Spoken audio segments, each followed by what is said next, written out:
Donc on va commencer par le réglage du guidon. Donc ce qui est pour la position du guidon, vous voulez avoir un guidon qui soit à partir du centre, légèrement sur l'arrière. Donc vous ne vous retrouvez pas avec un guidon qui soit vraiment à l'avant ou vraiment en bas. Vraiment en avant, vous allez perdre le contrôle de la moto. En arrière, vous allez vous faire mal au poignet.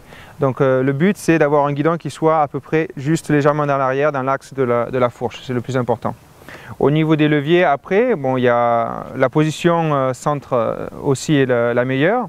Donc des fois on voit les gens avec les leviers qui sont un peu levés, c'est la même chose, on revient sur le problème du poignet. Trop bas, c'est la même chose, ça fait amener la main là, on peut perdre la main du guidon quand on roule. Donc il faut rester sur une position relativement neutre dans l'axe de votre bras, c'est le plus simple. Donc dès que vous avez une position, ça doit être tout simple à ce niveau-là. Donc ça sera à peu près la position qu'on va mettre sur le frein avant également. Personnellement, je préfère avoir le frein avant légèrement plus haut. Mais c'est une question de personnel. Mais bon, l'axe reste toujours la même. Dans l'axe de votre bras, c'est le plus simple. Après, ce qui est de prendre l'embrayage, il faut entièrement oublier de prendre l'embrayage à pleine main parce qu'à ce moment-là, on n'a aucun contrôle de la moto. Aujourd'hui, on voit des personnes qui roulent avec 2 doigts sur l'embrayage ou 1 doigt sur l'embrayage. Personnellement, je préfère rouler juste avec l'index. C'est beaucoup plus facile parce que toutes vos mains sont carrément indépendantes, vos doigts. Donc si vous prenez l'index, vous voyez que vous avez aucun effet sur le serrage de votre guidon. Donc aujourd'hui, avec un seul doigt, ça devient beaucoup plus simple et beaucoup plus de contrôle.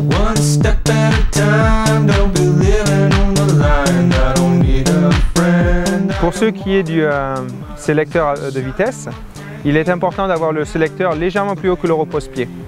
Ça vous aidera à pouvoir passer le pied dessous. On ne met pas le levier de sélecteur trop haut, autrement on va toucher la chaîne. Donc c'est important de l'avoir juste au point au-dessus du repose-pied, c'est le plus important. Pour ce qui est du réglage de la pédale de frein, donc il est important d'avoir la pédale au même niveau que votre repose-pied. La raison est simple, à partir du moment où vous avez une pédale de frein qui est trop basse, à ce moment-là tout votre corps va se mettre sur l'avant dès que vous appuyez sur le frein. Et si elle est trop haute, vous faites l'opposé, votre corps part en arrière. Et à ce moment-là, vous pouvez perdre le contrôle de la moto en ayant les épaules qui partent en arrière, vous restez forcément accéléré. Donc c'est là la position primordiale, d'avoir une pédale de frein qui soit bien à plat. Et vous pouvez utiliser par exemple un outil pour vous assurer que ce soit au même niveau. Donc la première des choses qu'on va voir, c'est la position neutre sur la moto, c'est-à-dire être debout quand vous roulez, pas être assis tout le temps pour éviter les trous. Donc le but, ça sera d'essayer de vous aligner. Épaules, genoux et pointe de pied vont être importants d'être alignés. Donc la première des choses qu'on va voir, c'est cette position neutre.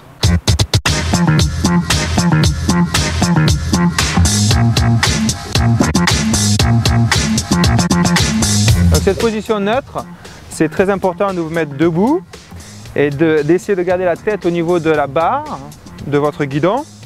Flexion des genoux, épaules, voilà. Donc c'est épaules, genoux, pointe de pied alignés. Et dès que vous accélérez, comme ça, vous pouvez être en position neutre et être capable d'absorber les trous avec vos jambes, avec une flexion légère.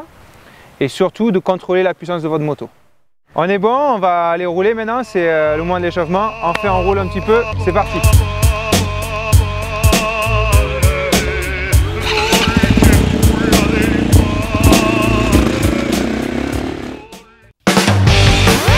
Alors, on commence par l'échauffement. Dans la première partie de l'échauffement, on se met directement, là je suis en première, je passe dessous, je mets la 2. Donc comme ça on a une bonne vitesse. Ok, on commence toujours debout et on fait attention de ne pas utiliser l'embrayage. Donc là, quand vous regardez, là je n'utilise pas du tout l'embrayage. On est parti, oh là là, attention. Alors 2, également on garde une bonne flexion au niveau des jambes. Donc les jambes, une bonne flexion à ce niveau-là. C'est la position neutre qu'on avait commencé tout à l'heure. Voilà, donc on est en 2, tranquille, debout, on regarde devant, on regarde où on va. Un bon repère, c'est si on regarde à quelque chose, on va y aller. Donc si vous voyez un caillou, évitez d'y regarder. D'accord? Donc toujours flexion des genoux, on se met debout, on regarde devant, on avance, deuxième, on gagne vitesse, Pas d'embrayage.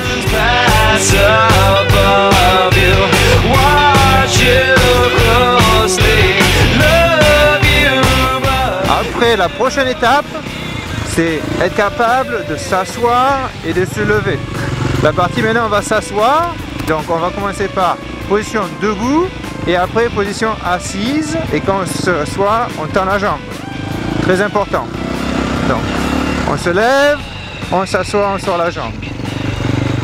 Il est toujours préférable de refaire une session, surtout quand on n'a pas roulé depuis un petit moment, pour se rappeler les bases avant d'aller sur le circuit. Donc toujours recommencer, 10 figures de 8, donc ça c'était une des solutions. On se soit dans le virage, on se lève, et après ce qu'on peut faire aussi des grandes courbes, donc vous utilisez deux plots, debout toujours, et là on fait une continuité.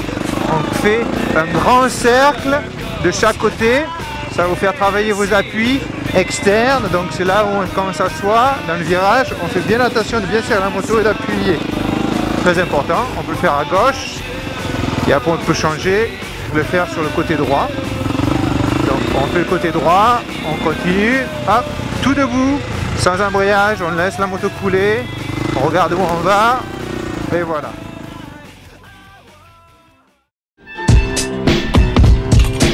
Donc après un peu d'échauffement, vous avez surtout une première abord au pilotage qui est l'importance d'être sur le bon rapport vitesse. Donc quand vous roulez, c'est important souvent de passer rapidement à la deuxième, donc comme ça vous avez une moto qui tire un peu plus long de suite et vous pouvez contrôler vraiment la vitesse. Mais c'est surtout ce que je vais vous montrer par la suite, c'est pouvoir entendre à quoi le son que la moto produit quand elle est au bon régime. Et également, je vais vous faire écouter le son que la moto produit quand elle est trop haut dans les tours. À partir du moment où vous arrivez trop haut dans les tours, c'est vraiment difficile de passer la vitesse. Si vous êtes un peu trop bas, c'est la même chose, vous avez du mal à enclencher la vitesse. La vitesse doit se passer très facilement et c'est ce qui vous indique que vous êtes au bon niveau. Également, il y a la personne qui roule avec une vitesse trop haute et là la moto elle est vraiment à moitié en train de caler et c'est vraiment difficile de s'en sortir. Donc je vais vous faire écouter les trois gros points qui sont primordiaux pour savoir où passer et quand passer la vitesse. Donc voilà, on part, bon régime moteur, passage, c'est bon.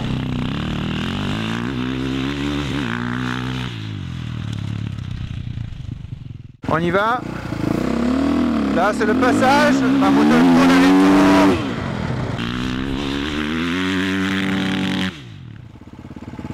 Donc là on fait le passage en sous-régime, c'est parti. Quand vous entendez ça, c'est pas bon.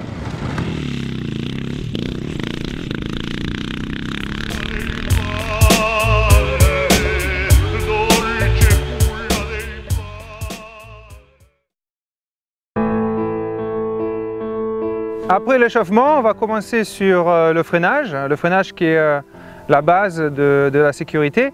Donc on va commencer, pour faciliter la chose, on va utiliser des repères que vous pouvez utiliser en entraînement, c'est ce que je fais avec mes pilotes.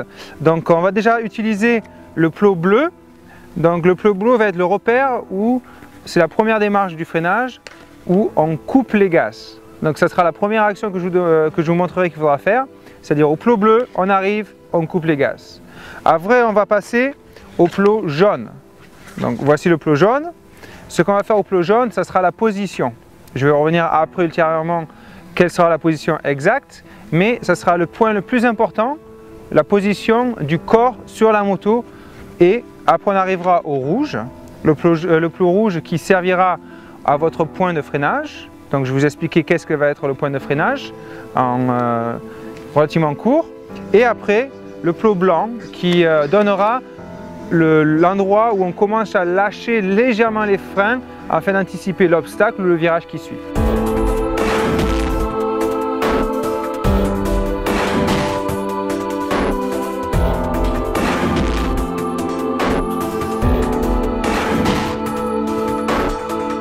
Donc, plot bleu, facile, on arrive, on coupe les gaz.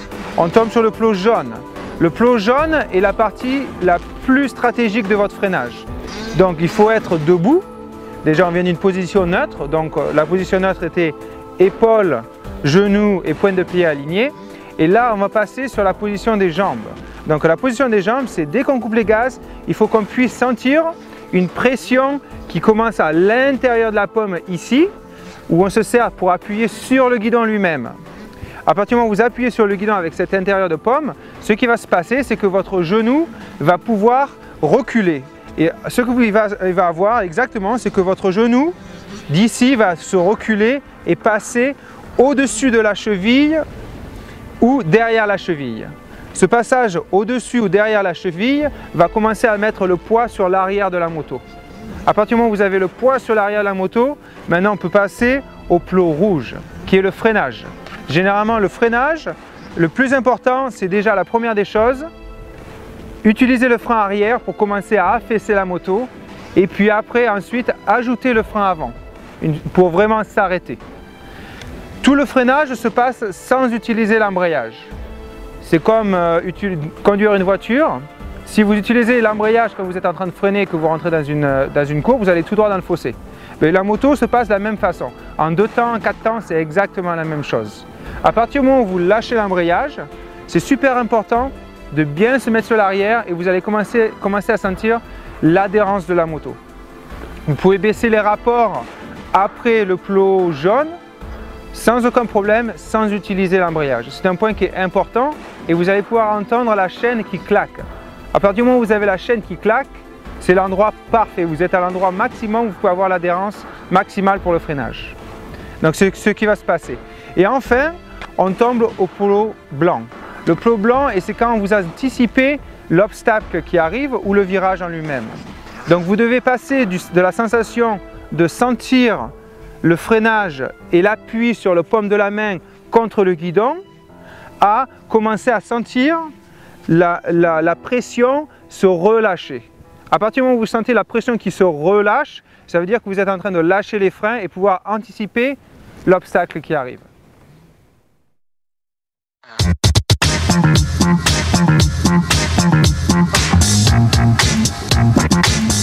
Après le freinage, ce qui suit qui est super important, c'est le virage. Le freinage et le virage, c'est l'endroit où vous gagnerez le plus de temps et qu'il est facile de faire des dépassements.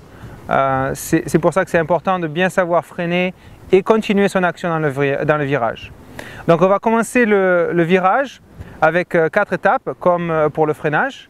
La première étape sera le cône rouge qui sera le freinage en lui-même.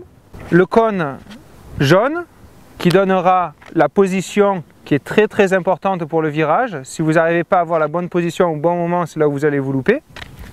Après le blanc, ça sera la première accélération, du moins le début de l'accélération, et le bleu qui sera l'accélération complète.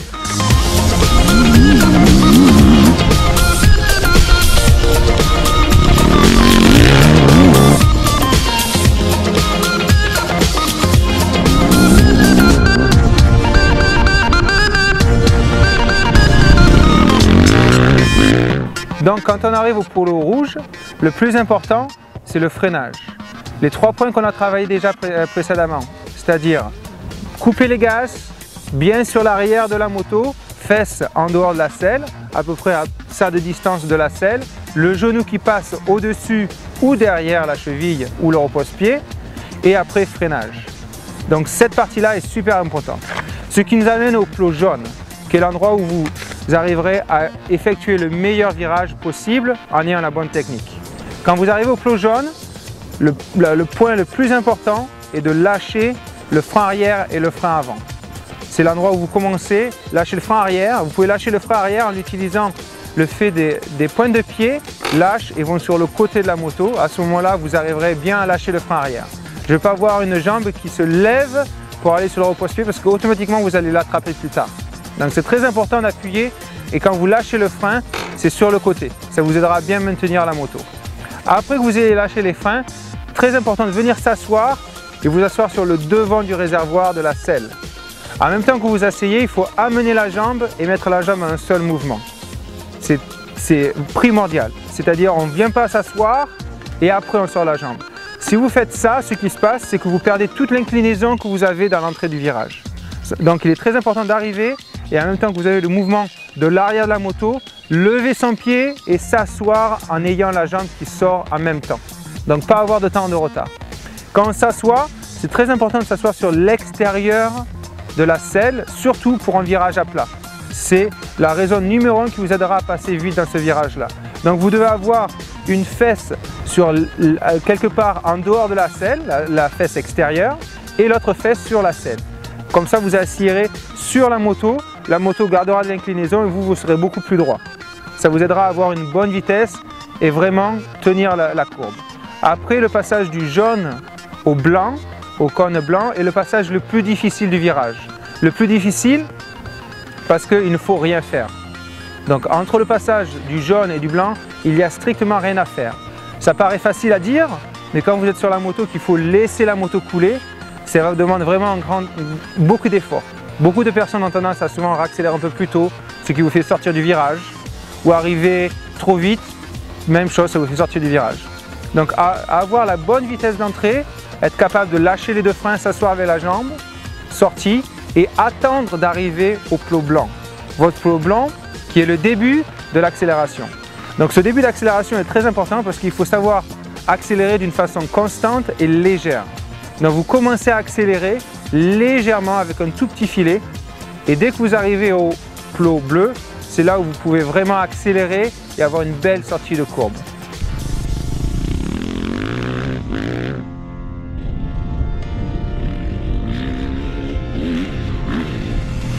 Dans la période où vous êtes entre le plot jaune, que vous êtes assis sur la moto, jusqu'après le plot bleu, il est très important d'appuyer sur le repose-pied extérieur, en partie, surtout quand vous sortez du virage.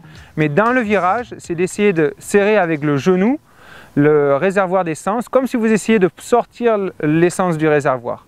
Le fait d'appuyer avec le genou extérieur, ça vous aidera à maintenir la moto.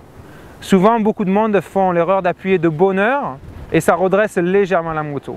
Donc là, il faut savoir appuyer d'abord avec le genou et dès que vous êtes en pleine accélération, savoir charger les deux repose-pieds, ramener le pied sur le repose-pied.